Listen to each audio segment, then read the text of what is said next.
Hola, ¿qué tal? Vous avez appris des expressions en espagnol pour s'identifier, pour demander à quelqu'un de s'identifier. Et voilà, donc dans la même thématique, on est en train de faire les questions en espagnol. Comment faire des questions, comment poser des questions en espagnol. Donc aujourd'hui, nous allons voir 6 expressions, donc avec les relatives. Je vais vous donner donc une par une.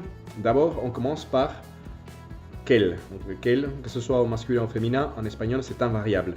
On demande cuál. Cuál. Par exemple, quel est ton prénom? ¿Cuál es tu nombre? ¿Cuál es tu nombre? Quel est ton prénom? ¿Cuál es tu nombre? Quel est ton nom? Quel est ton nom de famille? ¿Cuál es tu apellido? ¿Cuál? Donc, deuxième relative, que. Que.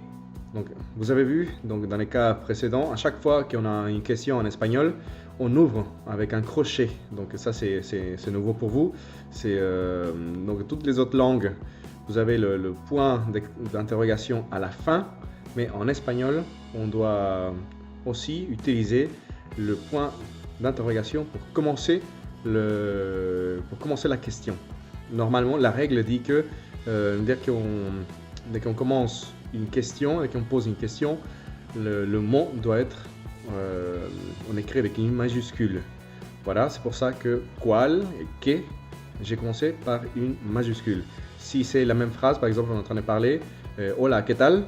Par exemple, il n'y a pas besoin de commencer avec la majuscule, mais si c'est on commence une phrase, une nouvelle phrase, ou bien s'il y a un point par exemple, eh bien on ouvre la question avec le point d'interrogation plus la majuscule.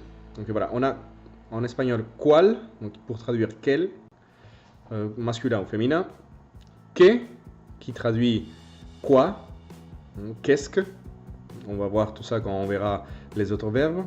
Par exemple, qu'est-ce que tu manges, qu'est-ce que tu fais quoi. Voilà, on va utiliser que. Que. Comment. Comment. Par exemple, comment tu t'appelles? Comment te llamas? Comment te llamas? Comment tu t'appelles? Comment te llamas? Ou bien si je veux demander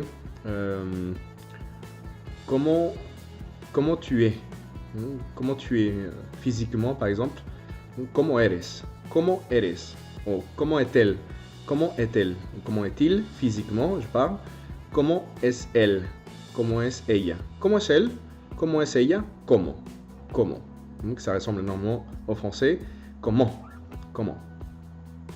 Après, nous avons quién. Quién. Qui es-tu, par exemple? Qui es-tu? Quién. Quién eres tú? Quién eres? Ou bien, qui est-elle? Qui est-il? Quién es ella? Quién es él? Quién. Quién es? Quelqu'un appelle à la porte, par exemple. Toc, toc, toc. Qui es? En espagnol, on va dire quién es. ¿Quién es? ¿Quién es? ¿Dónde? ¿Dónde? En français, où? Où? Où tu es? Où es-tu? ¿Dónde estás? ¿Dónde? ¿Dónde? Pour traduire, où? ¿Dónde? Où? Et de là, donc, on a aussi l'expression d'où. D'où es-tu, par exemple? D'où es-tu?